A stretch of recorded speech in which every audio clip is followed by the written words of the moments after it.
আমরা জানতে অজান্তে বহুত শিরক কাজ করে ফেলতেছি, নিজেও বলতে পারতেছি।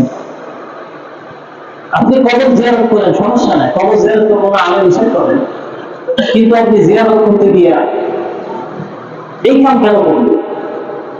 যেখানে গেলে আমার ওই কাজ করার নিয়ত আসে, যেখানে গেলে আমাকে একটু সিজদা দেওয়ার কি মন মানসিকতা জাগে, ওই সমস্ত জায়গায় যাওয়া যাবে না। গেলে তো আপনার ইমান শেষ। ইমান যদি না থাকে সারা জীবন আমল করলে আমার কোনো কাজে আসবে? আসবে?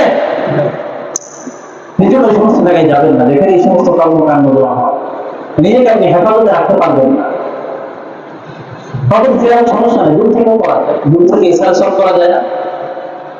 কি বলেন, করা যায় কিনা? যদি মনে করেন 100% যে না আমি ওখানে গেলে আমার শিরকের কোনো কি সমস্যা হবে না, বেশ তখন যাইতে পারেন। আল্লাহ তাআলা সবাইকে হেফাজত করে। এজন্য কবর জিয়ারত কেউ নিষেধ করে। এখন জিয়ারতের নামে চলতেছে বন্দান। কি কথা বলেন না? কেউ রাগ হয়েছেন নি? আবার অনেকে তো কথাগুলো আবার শুনতে পারেন, হক কথাগুলো শুনতে তো খুবই লাগে। হক কথা তিতা তিতা, জোরে বলেন হক কথা কি? তিতা জিনিস কি মানুষ গ্রহণ করে? এটা আমার কথা না, নবীর কথা। আবার আমার উপর চাপাই দিয়ে না। হক কথা কি? তিতা তিতা, বলেন না সবাই, হক কথা কি? তিতা তিতা জিনিস মানুষ খেতে চায় না। এই করলা মানুষ খেতে চায় না। করলা খাইতে চায়, কাঁচা করলা খাইবেন কে? গাছ করলা দিই যার ডায়াবেটিসের রোগী ডাক্তারের পরামর্শ দেয় আপনি করলা খাবেন বেশি বেশি, কাঁচা করলা কি আর রান্না না রান্না রান্না তো টিকা চলে যায়। কাঁচা করলা যদি চিবিয়ে খাইতে পারেন আল্লাহ আমাদের ডায়াবেটিস থেকে মুক্ত হয়ে যাবে। এই জন্য হক কথা কি বলে? আস্তে বলতে হক কথা কি? আল্লাহ বলেছেন আব্দুর রহমান তুমি হক কথা বলতে থাকো, হক কথা বলতে থাকো। হে আমার সাহাবীরা হক কথা বলতে থাকো, ওয়া ইন কানা মুররু, যদিও সেটা তিতা লাগে, যদিও সেটা কি লাগে তিতা। কথা কি আমি বলতেছি না আমি বলছি? কিন্তু অনেক মানুষ কথা না বলে আমার কিছু হয়। এই জন্য হক কথাগুলো তিতা, এগুলো মানুষ গ্রহণ করে না। গ্রহণ করবে সেই পাত্র যে পাত্র পরিষ্কার থাকে। অপবিত্র পাত্রে পবিত্র জিনিস গ্রহণ করা সম্ভব নয়, কখনো সম্ভব হবে না। আপনি এক ফোঁটা দুধের বালতির মধ্যে সুন্দর করে এক ফোঁটা কি পেশাব ঢেলে দিলেন, ওটা কি আর পাক থাকবে না? নাপাক হয়ে যাবে। ওটা খাইবেন আপনারা? ওটা ফেলে দিতে হবে। এই জন্য অপবিত্র জায়গায় পবিত্র জিনিস স্থান নেয় না। এই জন্য এই সমস্ত জিনিস কথাগুলো তিতা। মিষ্টি জিনিস সবাই খাইতে চায়, বুড়া কন জোয়ান কন বাচ্চা কন শিশু সবাই কি মিষ্টি পছন্দ করে, তিতা কেউ পছন্দ করে। এই জন্য আল্লাহ আমাদের সবাইকে সঠিক বুঝ দান করে। আল্লাহ আমাদের সবাইকে আমাদের আমল সবসময় একটা দোয়া করবে, আল্লাহ আপনি আমাদের ঈমান এবং আমলকে শিরক মুক্ত দান করেন। সবাই বলে আমিন। এই দোয়াটা সবসময় করবেন, মৃত্যু আগ পর্যন্ত করবেন, আল্লাহ ঈমান এবং আমল থেকে আমাদের ঈমানকে আপনি শিরক মুক্ত করেন, আমার আমলকে আপনি বিদআত মুক্ত করেন। ঈমানকে কি মুক্ত? শিরক মুক্ত। আমলকে কি মুক্ত? বিদআত মুক্ত। এই দোয়াটা করবেন যতদিন বেঁচে থাকবেন, বাংলায় করবেন। এটা হলো কয় নাম্বার? 4 নাম্বার। কয় নাম্বার? 1 নাম্বার আল্লাহ একটা অস্বীকার করলে, 2 নাম্বার পরকাল অস্বীকার করলে, 3 নাম্বার লোক দেখার উদ্দেশ্যে কিছু করলে, 4 নাম্বার শিরক করলে, 5 নাম্বার দিনের কোন কাজকে অপছন্দ করলে। মারাত্মক এই জিনিসটা আমাদের অনেকের মধ্যে আছে, আমরা অজান্তে করে ফেলতেছি। দিনের কোন কাজকে কি করলে? দিনের বহু হুকুম আহকাম আছে, সবগুলো আমি মানি, কিন্তু একসময় বলবেন আরে আমার বোতল খাইতে অনেক মজা লাগে, কিন্তু আল্লাহ বোতলটা কেন হারাম করলেন? সব আল্লাহ তাআলা সব বিধান ঠিক আছে, কিন্তু সুদের বিধানটা আল্লাহ কেন হারাম করলেন? এটা আমাকে ভালো লাগলো না। আছে কি নাই? বহুত মানুষ আছে না, তারা যুক্তি দেয় আরে সুদের মধ্যে লাভ, ব্যবসার মধ্যে লাভ, ব্যবসা হালাল, সুদ কেন আল্লাহ হারাম করলেন? সুদ তো হালাল করা দরকার ছিল। মানে আল্লাহ তাআলা থেকে হে বেশি বলে কি বলে? আছে না বহুত মানুষ এরকম বলে আরে সব হুকুম আহকাম আমি মানি, রোজা বলেন, হজ বলেন, যাকাত বলেন, সবকিছু নাই, শুধু একটু মানুষের হাত নেই। আছে না? কি আমি কোনো ভুল কথা বলতেছি?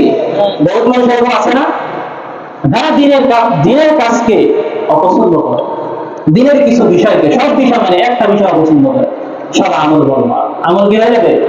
বরবাদ হয়ে যাবে। এই কিছুদিন আগে একটা ভিডিও দেখলাম, সেনাবাহিনীর জায়গায় অভিযান করে সেখান থেকে কিছু জিনিস উদ্ধার করছে, উদ্ধার করার পরে সেনাবাহিনীকে লোক বলতেছে, স্যার আমি কিছুই করি না, আমি কোনো খারাপ কাজ করি না স্যার, শুধু একটু আমি একটু ইয়াবা, আমি কোনো খারাপ কাজ করি না, শুধু একটু ওই কি খাই, হ্যাঁ আপনারা বোঝান না মনে করেন, স্যার আমি কোনো খারাপ কাজের সাথে জড়িত না, শুধু একটু খাই স্যার, মাঝে মাঝে খাই, স্যার আমাদের সাইডে দিন। আল্লাহ তাআলা সবাইকে হেফাজত করে। এই সমস্ত কাজ করা যাবে, খারাপ কাজ একটু হোক বেশি হোক, খারাপ তো খারাপ, খারাপ তো খারাপই। সেই জন্য 5 নাম্বার, দিনের কোন কাজকে অপছন্দ করা, আপনার আমল কি হয়ে যাবে, বরবাদ হয়ে যাবে।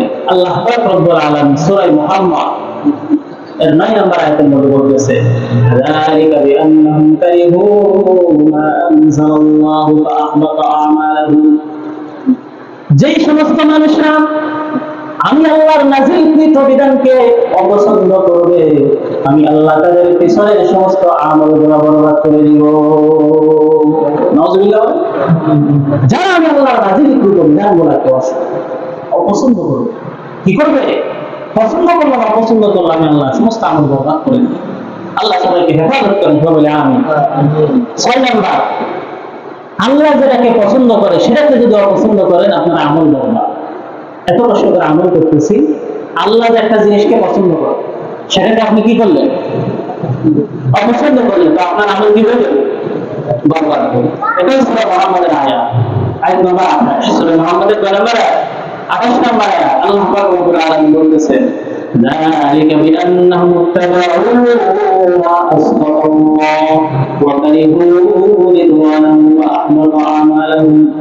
আল্লাহ পাক রব্বুল আলামিন বলতেছেন যে তারা যারা এমন রাস্তা অবলম্বন করতেছে, এমন পন্থা অবলম্বন করতেছে, যে পন্থা অবলম্বন করার কারণে আল্লাহ তার উপর নারাজ হয়ে গেছে। কি হয়ে গেছে, আপনি এমন পথে চলতেছেন, এমন দিন অনুসরণ করতেছে, আসখাতাল্লাহ, যেই অনুসরণটা আপনাকে আল্লাহকে নারাজ করে দিয়েছে। অর্থাৎ যেই পথে আপনি চলতেছেন ওই পথে আল্লাহ নারাজ না, আল্লাহ কি খুশি না, নারাজ, আল্লাহ আপনার উপর রাগ হয়ে আছে। আপনি কেন ওই পথ অবলম্বন করলে, ওই দিন কেন অবলম্বন করলে, ওই সিস্টেম কেন অবলম্বন করলে, সেই জন্য আল্লাহ কি হয়েছে, আপনার উপর রাগ হয়েছে। এবং কি হয়েছে, আল্লাহ যে জিনিসটা পছন্দ করে সেই জিনিসটা আপনি অপছন্দ করলেন। এরকম বহু বিষয় আছে, আল্লাহ একটা জিনিস পছন্দ করে, আপনি সেটাকে কি করলেন, অপছন্দ করলেন, আমল কি হয়ে যাবে, তাহলে আপনার সমস্ত আমল আল্লাহ তাআলা বরবাদ করে দিবে। এই জন্য উদাহরণ দিয়ে বোঝাইলাম, যেরকম অনেক জিনিসটা আল্লাহ তাআলা কিভাবে ভালোবাসেন, দিনের হুকুম আহকাম, একজন মানুষকে তার কাছে তার হক পরিপূর্ণভাবে বুঝাই দেওয়া, এটা আল্লাহ তাআলা ভালোবাসে। কিভাবে ভালোবাসে না, নামাজ পড়লে আল্লাহ তাআলা ভালোবাসে, আযান দিলে আল্লাহ ভালোবাসে, মসজিদে আসলে আল্লাহ ভালোবাসে। এখন আপনি এটাকে পছন্দ করেন না, কি করেন না, যে আল্লাহ এটাকে পছন্দ করেন না, এটাকে আমি অপছন্দ করি,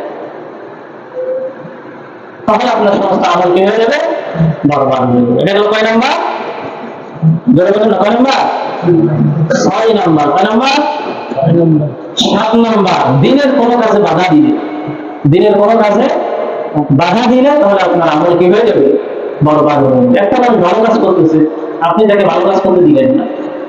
একটা মানুষ সমাজের মধ্যে মানুষের ইনসাফ তার কাছে পৌঁছায় দিয়েছে, এটা ভালো কাজ না, মানুষের হক তার কাছে পৌঁছায় দেওয়া। এখান থেকে আপনি সমাজে দেখতে পাচ্ছেন, আমার কেউ রাগ করলেন না, বোঝানোর জন্য বলতেছি। কি জন্য বলতেছি, না বোঝালে তোমরা বুঝবেন না।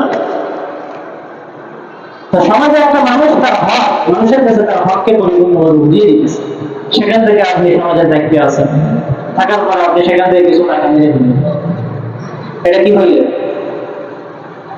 খেয়ানত হয়ে গেল না। একজন মানুষ সমাজে ভালো কাজ করতেছে, তাকে আপনি জোর করে বাধা দিলেন, ক্ষমতা আছে, ক্ষমতার জোরে তাকে বাধা দিয়ে দিলেন, এটা কি ভালো কাজ না খারাপ কাজ? এই যে বাধাটা দিলেন, বাধাটা দেওয়ার কারণে আপনার আমলগুলো কি হয়ে গেল, এই যে এত রোজা নামাজ হজ যাকাত করতেছেন, মাঝখানে এই কাজটা করে ফেললেন, আপনার সমস্ত আমল কি হয়ে গেল, বরবাদ হয়ে গেল। দয়া করে এই সমস্ত কাজ করবেন না। এটাও সূরা মুহাম্মাদের আয়াত, আল্লাহ পাক রব্বুল আলামিন সূরা মুহাম্মাদের 32 নম্বর আয়াতের মধ্যে বলেছেন, ইন্নাল্লাযীনা কাফারু ওয়া সাদ্দু আন সাবিলিল্লাহ, নিশ্চয় যারা কুফরি করেছে এবং মানুষকে আমার রাস্তা থেকে বিরত রেখেছে, আমার রাস্তায় যাওয়াতে মানুষকে বাধা দিয়েছে, তো ভালো কাজ করতে মানুষকে কি দিয়েছে? বাধা প্রদান করেছে। وشاقوا الرسول من بعد ما تبين لهم الحق لن يضروا الله شيئا وسيحبط أعمالهم, এবং রাসূল সাল্লাল্লাহু আলাইহি ওয়াসাল্লামের বিরোধিতা করেছে। নবী কি করেছে? বিরোধিতা করেছে। স্পষ্ট নিরাশ আসার পরেও আল্লাহ নবী বলতেছে, আল্লাহ তাআলা বলতেছেন, নবী তারা আপনার কোনো ক্ষতি করতে পারবে না, ও চিরেই আমি আল্লাহ তাদের সমস্ত আমলগুলোকে নিষ্ফল করে দিব। কি করে দিব? তারা কুফরি করেছে, তারা আমার দিনের কাজে বাধা দিয়েছে এবং নবীর বিধান, নবীর বিরোধিতা করেছে। নবীর বিধান আসার পরেও, হক স্পষ্ট হওয়ার পরেও সেগুলোর বিরোধিতা করেছে। নবী আপনি চিন্তা করিয়েন না, অচিরে আগে এই সমস্ত লোকদের আমল সব বরবাদ করে দেবে। এই জন্য দিনের ছোট হোক বড় হোক, কোনো কাজে বাধা দেওয়া যাবে না, কোনো কাজে কি দেওয়া যাবে না। আমরা আগে করেছি, অজ্ঞতা পোষণ করেছি, এখন থেকে এই জিনিসগুলো মাথায় রেখে কাজ করবে। একটা মসজিদ সুষ্ঠুভাবে চলতেছে, ভালোভাবে চলতেছে, সেখানে আমি কেন তাদেরকে বাধা দিই? কেউ দেন যেটা বলতেছি না, মানে একটা বোঝানোর জন্য বলতেছে, এটাও একটা বাধা দেওয়া, এটাও একটা কি দেওয়া? একটা বাধা দেওয়া। সমাজে একটা ভালো কাজ করতেছে, ভালো কাজ করতেছে, সেখানে বাধা দিলাম, তাহলে আমল কি হয়ে যাবে? বরবাদ হয়ে যাবে। এটা আল্লাহর ঘর, আল্লাহ কিন্তু কাউকে ছাড় দিবেন। যদি মানুষের ঘর হয়ে অন্য কথা ছিল, এটা ঘর কার? যারা বলেন সবাই মসজিদ কার? এই মসজিদ নিয়ে যদি কোনো ব্যক্তি ষড়যন্ত্র করে, যেভাবে সে ষড়যন্ত্র করুক না কেন, আল্লাহ পাক সে যে কাজ করতেছে ফল অতি শীঘ্রই তাকে দেখায়। কেন? মসজিদ কি ষড়যন্ত্রের জায়গা বলে? মসজিদ পবিত্র জায়গা, এখানে পবিত্র রাখবেন, এটাকে নোংরা করবেন। এটা নিয়ে অনেকে চুলকানি আছে না? শুধু এখানে না, প্রত্যেক সমাজে থাকে। অথবা আপনারা না জেনে না জেনে অনেক আগে করেছে। তো এখন থেকে আপনারা সবসময় একটা মাথায় টার্গেট রাখবেন যে আমি যদি এই কাজগুলা করি, এই 11টা বিষয়ের মধ্যে আমার এই আমলটা আছে, যার কারণে আমার আমল বরবাদ হয়ে যায়। যদি থাকে তাহলে পরিত্যাগ করে। আমি একটা কথা আমার থেকে মানে বলতেছি, আপনার যদি পছন্দ না হয় আমার কথা, তাহলে আপনারা কোরআন পড়ে সূরা মুহাম্মদ পড়ে। আমি তো প্রত্যেক মুসলিম ভাইদেরকে বলবো, আপনারা জীবনে একবার হলেও সূরা মুহাম্মদ শুরু থেকে শেষ পর্যন্ত পড়ুন, আপনার জীবন পরিবর্তন হয়ে যাবে, আপনার জীবন পাল্টে যাবে। 26 পারা সূরা মুহাম্মদটা পড়ুন। সূরা আহকাফের পরে যে সূরাটা 26 নম্বর পারা, প্রথম সূরার পরে দ্বিতীয় সূরা যেটা, সেটা হলো সূরা মুহাম্মদ, আমাদের নবীর নামে। সুবহানাল্লাহ বলেন। সূরা মুহাম্মদ অনুযায়ী যদি কোনো ব্যক্তি আমল করে, তার জীবন পাল্টিয়ে যাবে, জীবন পরিবর্তন হয়ে যাবে। সে আর জীবনেও কোনো খারাপ কাজ জীবনের চিন্তা বদলের কথা মনেও আনবে। এই জন্য আমি আপনাদেরকে বলবো, ইনশাআল্লাহ আগামী দিনে আল্লাহ তাআলা যদি হায়াত দারাজ করে জিজ্ঞাসা করবো যে কারা কারা সূরা মুহাম্মদ অর্থসহ করেছে।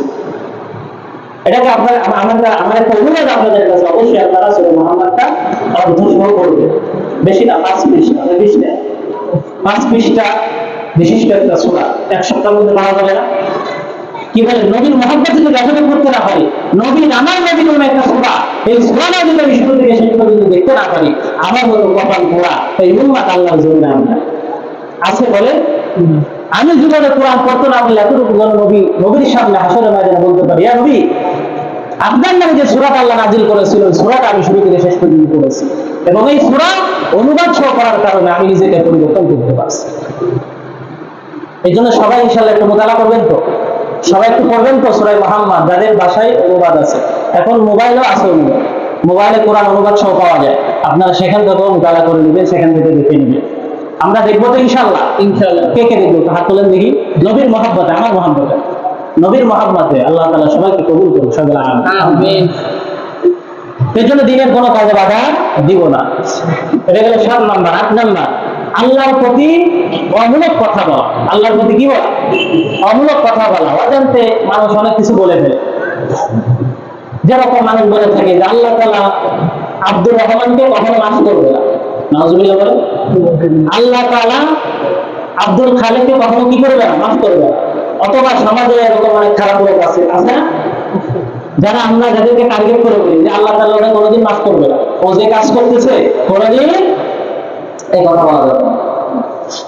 এই কথা বলা কেন বলা যাবে না শোনেন, মুসলিম শরীফের 2621 নম্বর হাদিস, 2600 নম্বর হাদিস, 21 নম্বর হাদিস, সেখানে আল্লাহ বলতেছেন আনজুল রাদিয়াল্লাহু তাআলা আনহু রাসূলুল্লাহ সাল্লাল্লাহু আলাইহি ওয়াসাল্লাম হাদাসা, জুনদুব রাদিয়াল্লাহু তাআলা বলতেছেন যে নবীজি আমাদেরকে একজনের ব্যাপারে বলতেছেন, আন্না রাজুলান ক্বাল, এক ব্যক্তি বলতেছেন, ওয়াল্লাহি লা ইয়াগফিরুল্লাহু লিফুলান, হে দুনিয়ার মানুষ, আল্লাহর কসম অমুক ব্যক্তিকে আল্লাহ কখনোই মাফ করবে না।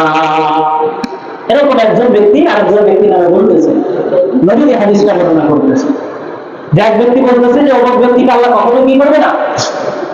তো আল্লাহ কি বলতেছে নাকি, وإن الله تعالى قال من ذا الذي يتألى علي ألا أكون غفير لفلان, ওই ব্যক্তিকে কথা বলার অনুমতি দিয়েছে কে, যে আমি আল্লাহর ব্যাপারে এই সমস্ত কথা বলে যে আমি আল্লাহকে মাফ করবো না, আমি আল্লাহকে ক্ষমা করবো না, এই কথা বলার অধিকার তাকে কে দিয়েছে আমার ব্যাপারে।